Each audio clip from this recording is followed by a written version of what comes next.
Good morning students. आज का जो हमारा टॉपिक है that is mean free path.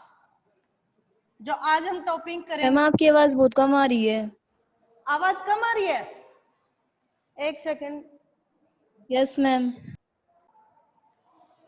आज का जो टॉपिक है बच्चों हमारा है मीन फ्री पाथ। बहुत ही इंपॉर्टेंट टॉपिक है, ठीक है। Mean free path. Mean free path क्या होता है बच्चों? इट इज डिफाइंड एज, लिख लो,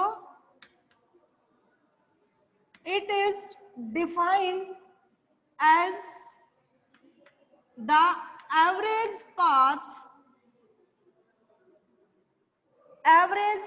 or average distance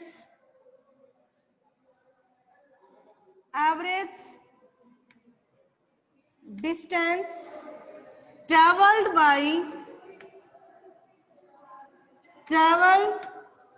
by a molecule between two successive collision.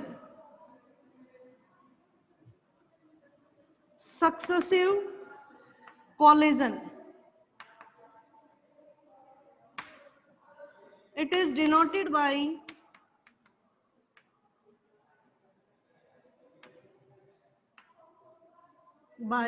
Lambda.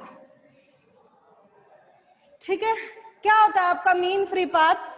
एक डिस्टेंस होती है, average distance travelled by A molecule between two successive collision, यानी दो कंटिन्यूस कोलिजन ले तो पार्टिकल कितनी डिस्टेंस ट्रेवल करता है वो आपकी मीन फ्री पाथ होती है।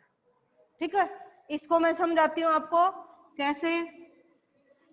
इसी डेफिनेशन को अभी हम समझेंगे। सपोज करो हमने एक ये कंटेनर ले लिया, ठीक है। इस कंटेनर में बहुत सारे गैस मॉलिक्यूल्स हैं। इस कंटेनर में बहुत सारे आपके गैस मॉलिक्यूल्स हैं, ठीक है। किसी इंस्टेंट ऑफ टाइम पे मैं एक मॉलिक्यूल की बात कर रही हूं, ठीक है। यानी कि एक मॉलिक्यूल हमने कंसीडर कर लिया, इस पोजीशन पे था। ये मॉलिक्यूल्स चलता है, मोशन में है, अगले वाले मॉलिक्यूल्स के साथ टकराता है। कितनी दूर जाके सपोज करो लैम्डा 1 पे। अब ये टकराएगा, फर्दर फिर से कोलिजन होगा, अगले मॉलिक्यूल के साथ जाके टकरा रहा है। समझो कितनी डिस्टेंस ट्रेवल कर रहा है, लैम्डा 2। यही मॉलिक्यूल फिर से कोलिजन कर रहा है, अगले मॉलिक्यूल्स के साथ टकरा रहा है, कितनी डिस्टेंस पे जाके, लैम्डा 3। इस तरीके से एक मॉलिक्यूल लेके चल रहे हैं हम और बार बार टकरा रहा है। सपोज करो कहां तक टकरा रहा है, लैम्डा n। यानी कि देखो ये मॉलिक्यूल यहां से चला था और यहां तक गया है, इसके बीच में और मॉलिक्यूल्स नहीं थे। यानी लैम्डा डिस्टेंस वो है कि एक मॉलिक्यूल दूसरे मॉलिक्यूल तक टकराने के लिए बीच में कितनी जगह को कवर कर रहा है, वो आपका लैम्डा 1 है। यानी एक कोलिजन ये हुआ लैम्डा 1 डिस्टेंस ट्रेवल की, दूसरा से कोलिजन किया लैम्डा 2, लैम्डा 3। यानी इस तरीके से हमारे पास कितनी बार ये टकरा गया, लैम्डा n टाइम्स आपके कोलिजन्स हो गए। ठीक है, तो मीन फ्री पाथ क्या कहता है? मीन क्या होगा भाई? टोटल कितने डिस्टेंस ट्रेवल की, lambda 1, lambda 2, lambda 3, lambda 4, lambda n, lambda n। तो टोटल डिस्टेंस ट्रेवल कितनी होगी, lambda 1 plus lambda 2 plus lambda 3 plus lambda 4 and so on lambda n तक। कितने नंबर ऑफ कोलिजन्स हो गए, n नंबर ऑफ कोलिजन। तो mean free path क्या आ गया, lambda is equal to lambda 1 plus lambda 2 plus lambda 3 and so on lambda n divided by कितने collision थे, n। That is the mean free path. If, लिख लो, ये diagram बना लो। Next, if lambda 1, lambda 2, lambda 3 and so on are successive successive free path. देखो बच्चों, एक जो बहुत मेन वर्ड लिखा है मैंने यहाँ पे, फ्री पाथ, यानी कि इसके बीच में ये नहीं था कि एक है यही मॉलिक्यूल ये टकरा रहा है। ठीक है, यदि हम लैब में देखें तो भाई गैस मॉलिक्यूल्स है, रैंडम मोशन में है, रैंडम मोशन में होते हैं और वो किसी भी पाथ की तरफ फॉलो कर रहे हैं। लेकिन हम एक इंस्टेंट ऑफ टाइम पे बात करेंगे, यहाँ जाके टकरा रहा है लैम्डा 1 डिस्टेंस पे, फिर टकरा रहा है लैम्डा 2 पे, लैम्डा 3 पे, लैम्डा 4 पे, लैम्डा n तक। तो वही लिख रहे हैं, if lambda 1, lambda 2, lambda 3 are successive free path, यानी 0 से लैम्डा 1 तक चले, बीच में और मॉलिक्यूल नहीं है, सिर्फ यहीं जाके टकरा रहा है, यानी फ्री पाथ है ये। यहां से यहां तक चलने के लिए एक मॉलिक्यूल को जगह मिल रही है और फिर जाके वो टकरा रहा है। तो that is the keyword, free path. Successive free paths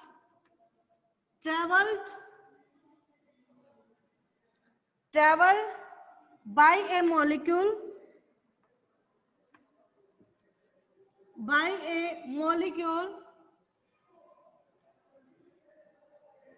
in total limit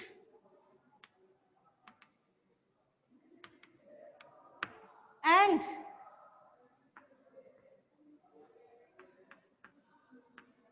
total number of collision suffered is n note. n note collision मान लिए हमने, n note during this, n note नहीं दिख रहा, n नोट है बच्चों ये। क्या लिखा हमने कि lambda 1, lambda 2, lambda 3 are the successive free path travelled by a molecules in total limit, यानी टोटल लिमिट यानी कि इस सिस्टम की बात कर रहे हैं। इसके अंदर है एक मॉलिक्यूल, उसने कितने ट्रेवल्स कर ली length, lambda 1, lambda 2, lambda 3 and lambda n तक। ठीक है, is n not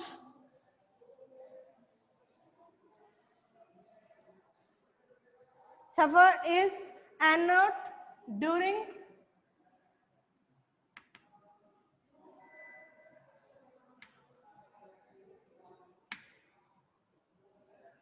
this process, then mean free path is given as, तो मीन फ्री पाथ क्या आ जाएगा बच्चों, लैम्डा मान लिया हमने, तो लैम्डा आ जाएगा आपका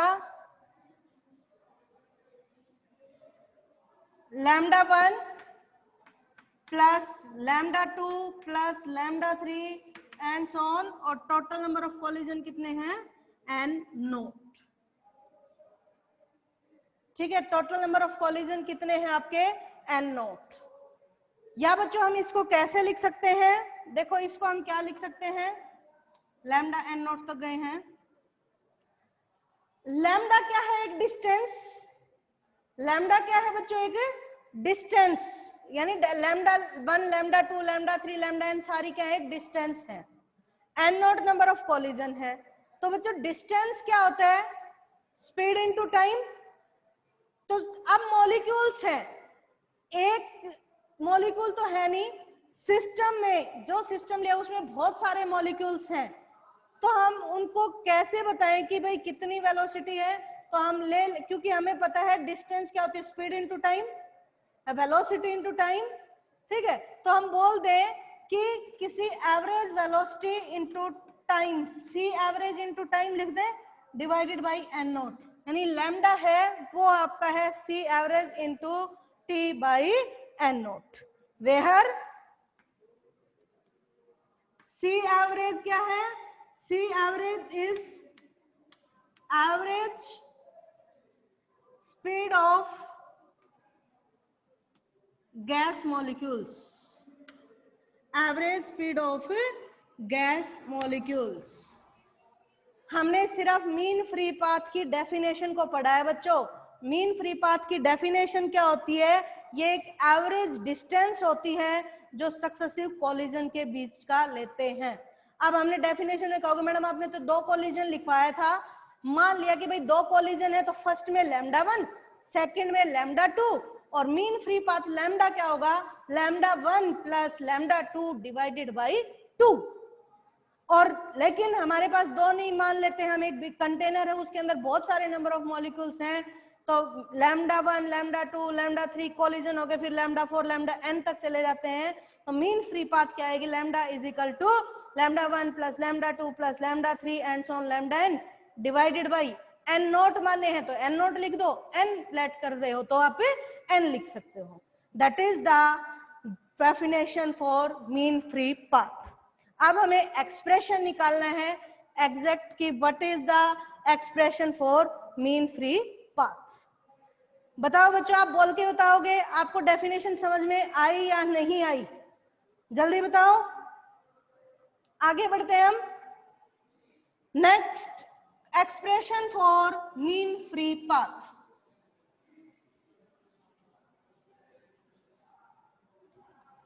expression for mean free path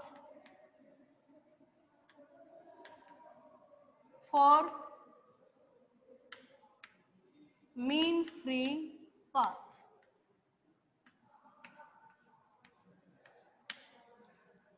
Let us assume that, लिख लो,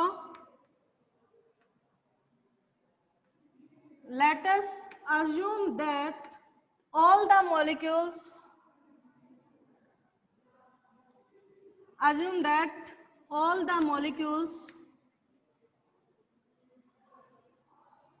are at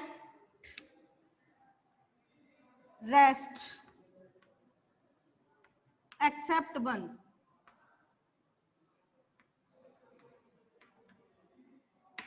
Let n be the number of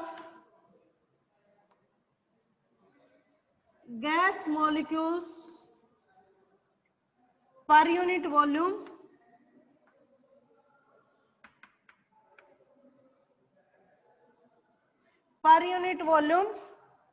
and D be the diameter of molecule।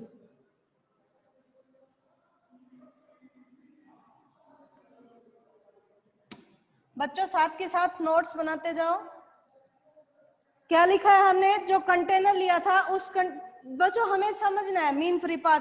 हम सारे मॉलिक्यूल्स भी लेंगे, एक्चुअल में ऐसा नहीं होता है, लेकिन हम मान के चल रहे हैं कि कोई भी एक सिस्टम ले लिया, उस सिस्टम के अंदर हमारे बहुत सारे मॉलिक्यूल्स हैं। कितने मॉलिक्यूल्स हैं, n be the number of gas molecule पर यूनिट वॉल्यूम। एक यूनिट वॉल्यूम में small n number of gas molecules हैं, लेकिन हम क्या मान के चल रहे हैं कि सारे के सारे मॉलिक्यूल्स हैं वो रेस्ट में है, सिर्फ एक मॉलिक्यूल मूव कर रहा है।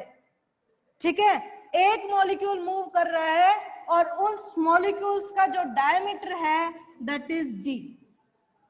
ठीक है, डायग्राम से समझो, यानी कि हमने एक ये मॉलिक्यूल ले लिया, ये वाला मॉलिक्यूल्स, और इस मॉलिक्यूल का जो डायमीटर है d, सिर्फ ये मॉलिक्यूल है मोशन के अंदर है, बाकी जितने भी सिस्टम में हमारे गैस मॉलिक्यूल्स हैं वो सारे के सारे रेस्ट के अंदर हैं।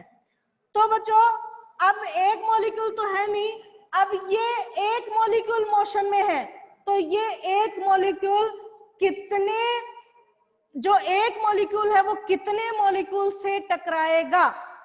ठीक है, कितने मॉलिक्यूल से टकरा सकता है भाई, जो इसके नेबर में है, जो इसके इधर नेबर में है, यानी कि हम बोल सकते हैं कि कितने मॉलिक्यूल से, सारे मॉलिक्यूल्स का, इसका भी डायमीटर d है, इसका भी डायमीटर आपका कितना है, d है। तो ये कहता है कि जिसकी इस मॉलिक्यूल के सेंटर से, जिसके इस मॉलिक्यूल के सेंटर से d डिस्टेंस है, उतने मॉलिक्यूल से ये टकराएगा। ठीक है भाई, आपका क्या है कि एक जो आपका गैसियस सिस्टम है उस सिस्टम में बहुत सारे मॉलिक्यूल्स हैं और हम क्या मान के चल रहे हैं कि ये मॉलिक्यूल्स का डायमीटर d है, तो ये कह रहा है कि ये मॉलिक्यूल्स, ये आपका ऊपर d/2, नीचे भी कितना है आपका d/2, d/2 और ये है आपका d/2, यानी रेडियस आपकी d/2 है। ठीक है, तो कह रहा है कि कितने मॉलिक्यूल से टकराएगा भाई, इधर देखें तो भी उन मॉलिक्यूल से टकरा सकता है जिसकी इस मॉलिक्यूल के सेंटर से d डिस्टेंस है। ध्यान से सुनो, क्या लेके चले थे कि जो हमारे कंटेनर है, इस कंटेनर में बहुत सारे गैस मॉलिक्यूल हैं, एक मॉलिक्यूल मोशन में है, बाकी सारे के सारे मॉलिक्यूल किसमें है, रेस्ट में। ये हमारी अजम्पशन है। तो ये मॉलिक्यूल कितने मॉलिक्यूल से वही टकराएगा जिसकी इस मॉलिक्यूल के सेंटर से कितनी है, डी डिस्टेंस। डी डिस्टेंस यानी डी डिस्टेंस से आपको अप्रोच करेगा ये। ठीक है, अब ये कह रहा है कि डी डिस्टेंस से अप्रोच करेगा ये, तो ये कह रहा है कि ये मॉलिक्यूल एक सेकंड में कितने डिस्टेंस ट्रेवल करेगा। ध्यान से सुनो, जो ये मॉलिक्यूल था एक सेकंड में कितनी डिस्टेंस ट्रेवल करेगा, यानी एक सेकंड में कितने नंबर ऑफ मॉलिक्यूल से ये टकराएगा। तो एक सेकंड बच्चे कितनी डिस्टेंस तक जा सकता है, डिस्टेंस निकालनी है। तो डिस्टेंस क्या होती है बच्चों, स्पीड इनटू टाइम। तो c स्पीड से जा रहा है, देखो डिस्टेंस निकालनी है आपको, और कितने टाइम दे रखा है कि ये मॉलिक्यूल हम निकाल रहे हैं कि एक सेकंड में कितनी दूर तक जा सकता है। तो डिस्टेंस क्या होती है बच्चों, स्पीड इनटू टाइम। तो स्पीड कितनी है, c एवरेज, और टाइम t ले लिया, तो एक सेकंड में c एवरेज टाइम कितना 1, यानी एक सेकंड में c एवरेज आपकी डिस्टेंस आएगी। यानी एक सेकंड में कितनी दूरी तक जा सकता है बच्चों, मान लो ये डिस्टेंस है आपकी, एक सेकंड में इतनी दूरी तक जा सकता है। ठीक है, यानी एक सेकंड में इतनी दूरी तक जा सकता है। कितनी दूरी तक, ये डिस्टेंस हम निकाल लेंगे भाई, c एवरेज वेलोसिटी है, तो कितनी डिस्टेंस तक चला जाएगा यहां से यहां तक, c एवरेज वेलोसिटी है t इंटू टाइम, डिस्टेंस है ना। ध्यान से सुनो बच्चों, क्या बोल रही हूँ मैं कि जो ये मॉलिक्यूल है एक सेकंड में कितनी डिस्टेंस ट्रेवल करेगा। और डिस्टेंस का फॉर्मूला होता है स्पीड इनटू टाइम। तो स्पीड क्या है आपकी, c average velocity, average speed ले रखी है हमने मॉलिक्यूल की, तो c average into time, time कितना है 1 सेकंड। तो एक सेकंड में कितनी दूरी तक जाएगा, c एवरेज के बराबर, यानी जो ये डिस्टेंस होगी मान लो एक सेकंड में कितनी जाएगी, c एवरेज। ठीक है, कितने मॉलिक्यूल से टकरा सकता है भाई, ये क्या बन गया, ये एक सिलेंडर बन गया, यानी इसके जितनी वॉल्यूम में आपके नंबर ऑफ मॉलिक्यूल्स होंगे उन सब से टकरा सकता है एक सेकंड के अंदर। तो एक सेकंड में कितने नंबर ऑफ मॉलिक्यूल्स हम कैसे निकालें, हमें बनता दिख गया कि ये शेप आपकी क्या है, एक सिलेंडर है। सिलेंडर का वॉल्यूम क्या होता है, पाई आर स्क्वायर एच। तो पाई आर कितनी है ये d, और h के बराबर कौन आ गया आपका, c एवरेज। तो एक सेकंड में कितने, इसकी जितनी वॉल्यूम क्या होगी, पाई आर स्क्वायर एच की जगह c एवरेज। देखो यहां से हमने निकाला है distance, c average into time. ठीक है, लिखो, the moving molecule will collide with the moving molecule collide with all the molecules, all the molecules whose centers lie, whose centers lie moving with whose center lie within the distance d, within the distance within the distance d from its centers, जो बच्चों अभी समझाया है वही लिखवा रही हूं मैं, from its centers, distance covered by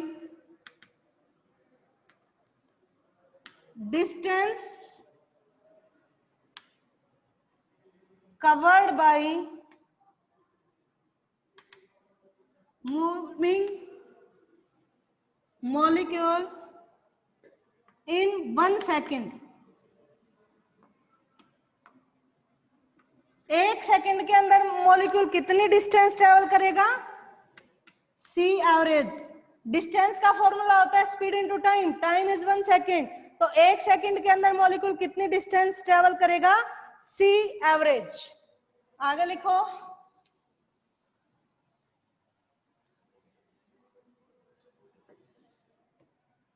in 1 second, in 1 second, the moving molecule will collide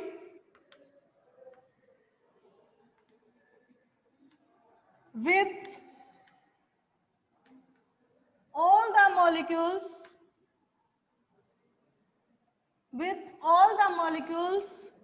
whose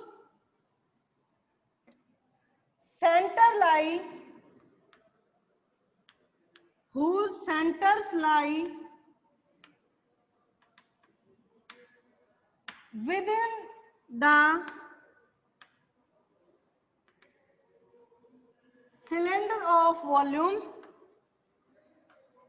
यानी जिन मॉलिक्यूल्स के सेंटर इस वॉल्यूम में यानी सिलेंडर में लाई करेगा, तो 1 सेकंड के अंदर जो हमारा एक मॉलिक्यूल, क्योंकि हमारी अजम्पशन क्या थी कि एक मॉलिक्यूल मोशन में है, बाकी मॉलिक्यूल्स आपके रेस्ट में है, तो 1 सेकंड के अंदर इस सिलेंडर में जितनी वॉल्यूम है उसके बाकी मॉलिक्यूल्स के सेंटर यदि इस वॉल्यूम में आ रहे हैं तो सबके साथ 1 सेकंड में कोलाइड करेगा। ऑफ वॉल्यूम कितनी है? Pi D square C A V. I think आपको ये समझ में आ गया होगा, pi D square C A V. C A V आपकी एच कैसे बनी, ठीक है। The number of collision,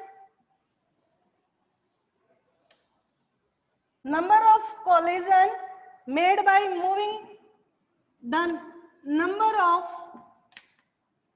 collision made by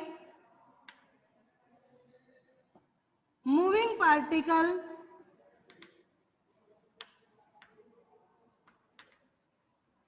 in unit time is given by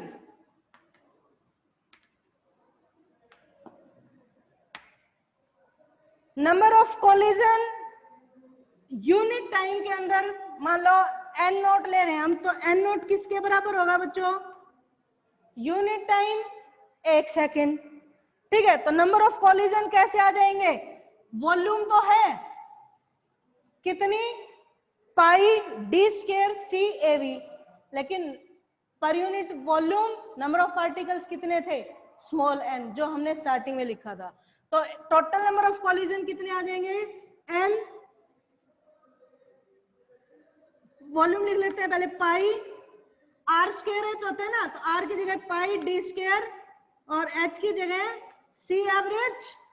कैसे निकाला? इनटू एन, एन से आप मल्टीप्लाई करवा दो, ये क्या हो गया आपका? Number of collision made by moving particle in unit time, ठीक है। मीन फ्री पाथ क्या होता है बच्चों? मीन फ्री पाथ, अभी डेफिनेशन बताई थी आपको। Mean free path, mean free path क्या लिख सकते हैं हम? Total distance travel in 1 second, total distance travel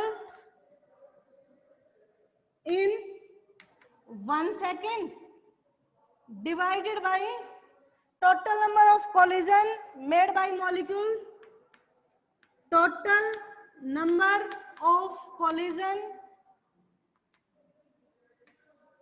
made by molecule in 1 second। तो मीन फ्री पाथ यानी लैम्डा क्या आ जाएगा, total distance travel in 1 second.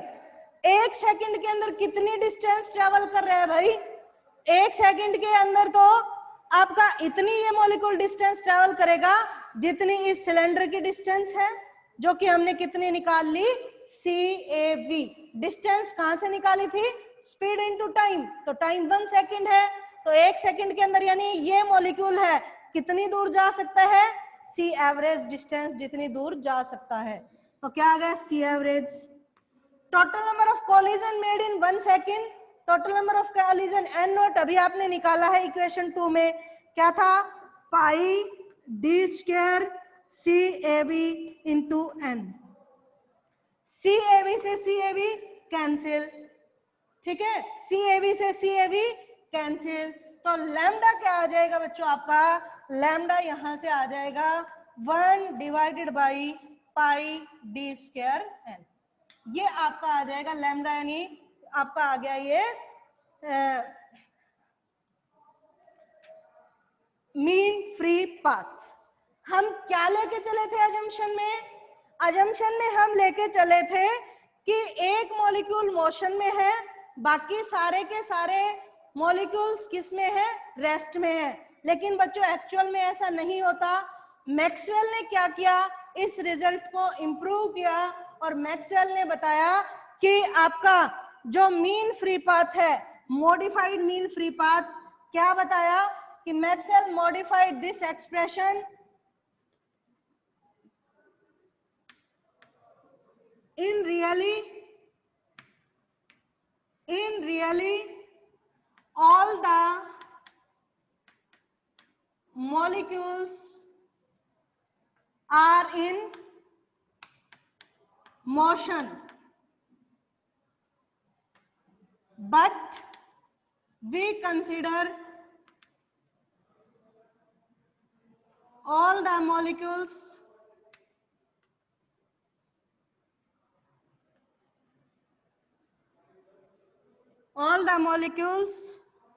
are at rest except one.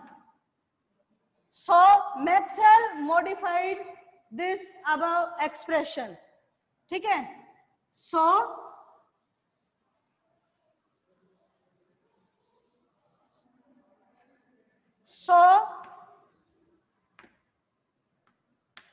Maxwell modified above expression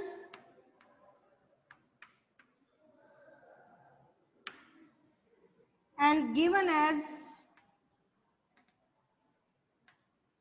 lambda is equal to 1 by root 2 pi d square n। ये direct Maxwell ने theoretical relation दिया कि यहाँ पे root 2 हो रहेगा कि आपके सारे के सारे मॉलिक्यूल्स किस में हो, मोशन में हो। That is the required expression for mean free paths for this is equation number 3। बच्चों इससे कंटिन्यू हम करेंगे कि मीन फ्री पाथ का expression in terms of temperature and pressure, इसी में कंटिन्यू आगे हम इसको करेंगे। अभी जो हमने कंप्लीट किया है that is expression for mean free paths.